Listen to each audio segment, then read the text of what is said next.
It is a pleasure to be speaking with you. I just watched the movie last night. You are great in this. I gotta say, Oh, thanks. obviously, it's a bit more of a dramatic role for you. I'm just curious, how did this come to you, and why were you interested in playing Rick?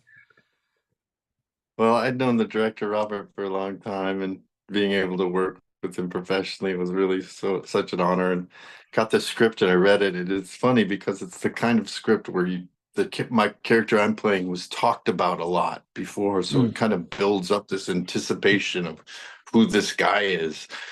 And it was written, based on real experience from the writer, and so it had, it was grounded in the truth, and just him driving a Miata, the way he dressed, like he just had this attitude that was really fun to explore.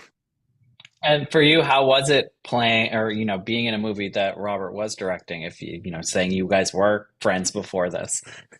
Yeah, it was really great. I mean, he's got such a great style and sense of sort of art and performance and grounding reality, and set up this beautiful cast that we all could like play off each other based on this script that was really heartfelt.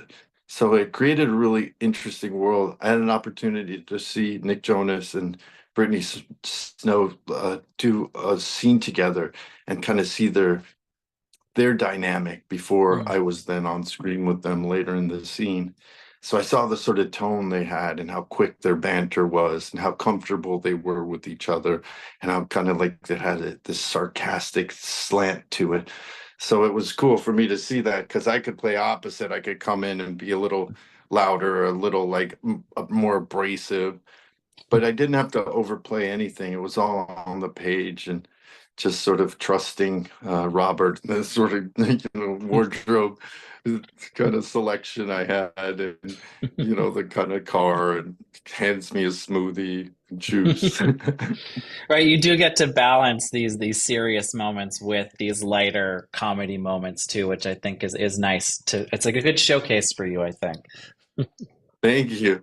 It was funny because in my head, I'm like a people pleaser at heart. So it's sort of the opposite of this guy. So a lot of my sort of internal dialogue was opposite. My reaction was opposite. Like I'm excited as a person to be acting with these people and on this set and, Yeah. be able to play this role.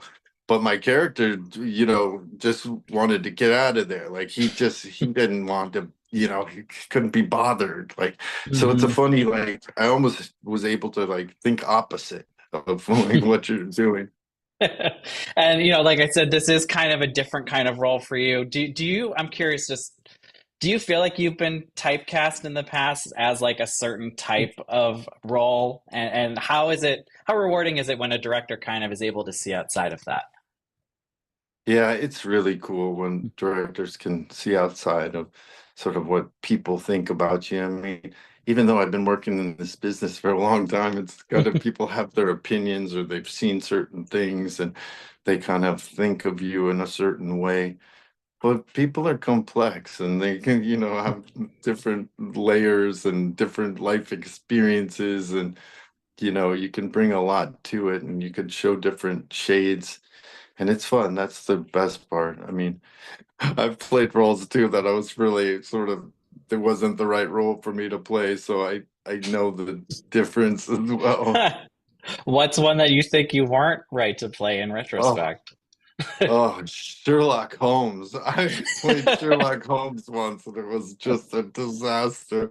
But I learned a lot from it, but it was a painful experience. And now you have, there's one scene in particular in this that's very intense between you and Nick. Obviously, it's the one right after the funeral. That's kind of this big confrontation. Just how was it like working opposite Nick for a scene like that, and going kind of toe to toe in a scene?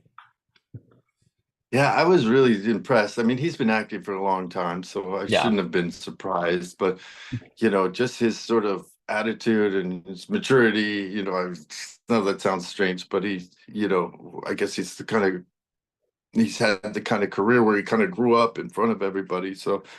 Um, so yeah, to see him like really come at me like that.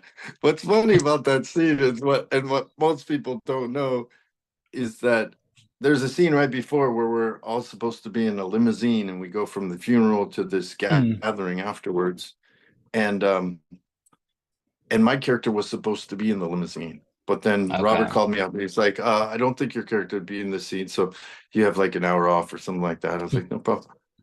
But what he didn't know was my character Rick got really offended by that. Like I didn't care, but Rick was like, "What do you mean I can't be in the limousine?"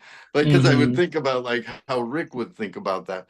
And he was like, "Wait, I paid for the limousine. I set it up. I picked the limousine out. I've actually never been in a limousine, and I was looking forward to it." Like so, that's what his like anger comes from. It's not about him getting angry at me. His anger is like, "How dare you say I can't ride in the limousine?" So it gave me a place to come from because other the other way I would have played it was just like get over it, buddy. This everyone grieves in their own way, but it wouldn't have been such a heated scene. But Mm, Rick was also upset. He was angry, and they both uncorked their anger at that point. mm. And obviously, how people handle grief is such a big theme of this movie. I know this does a good job of pointing out that there's humor that comes along with loss sometimes. And I'm just curious, from your own life, are you able to pinpoint a moment where a loss or a death ultimately, paved the way for laughter or positive change? Yeah, absolutely. I mean, the more you can think about those moments of joy and happiness you shared with these people you lost, the more you can sort of lean back into like gratitude for having them in your life to start with. Yeah. But the funny stories of life and the messy stories of life and the times that were crazy and wild and, even in retrospect some of those really painful times and you can remember smiling about it afterwards and like getting through it together and any of that stuff that you can remember the good times is really what it's about. And that that even the title, the good half, is the time that you had to spend with these people. It's really important. Mm. And how was it? I know you worked in a movie with Elizabeth before with Hamlet too. Obviously, I think you get to Oh do a yeah. little more with her in this one. Oh yeah, I even forgot about that. That's so Right? I'm funny. like, did you guys even Yeah, have scenes together in that movie? I don't know, but you probably did press I don't together know. or I know we something. had met. I think we'd met. That's all such a blur. It was so many years ago. But yeah, we didn't have too many scenes together. Thank you for reminding me. But yeah, when I saw her, I was like, oh yeah, like, I mean, she's also the type that I'd been such a fan and seen her in so many things that I was just really kind of like nervous, but also just excited to work with her. And we only had one scene together, and it's kind of interesting because we didn't have the opportunity to really hang out and go to dinner and really get to know each Mm, other and like really like have this sort of like, well, why do you think these two were together? We did ask that question toward each other, but um there was a comfortable element to it. She is a really open person, very, sweet and like interesting. And, you know, you could tell like there was something that brought these two together. I don't think, I think it might have been a reaction of, her past relationships. She's kind of went the polar opposite or something hmm. like that.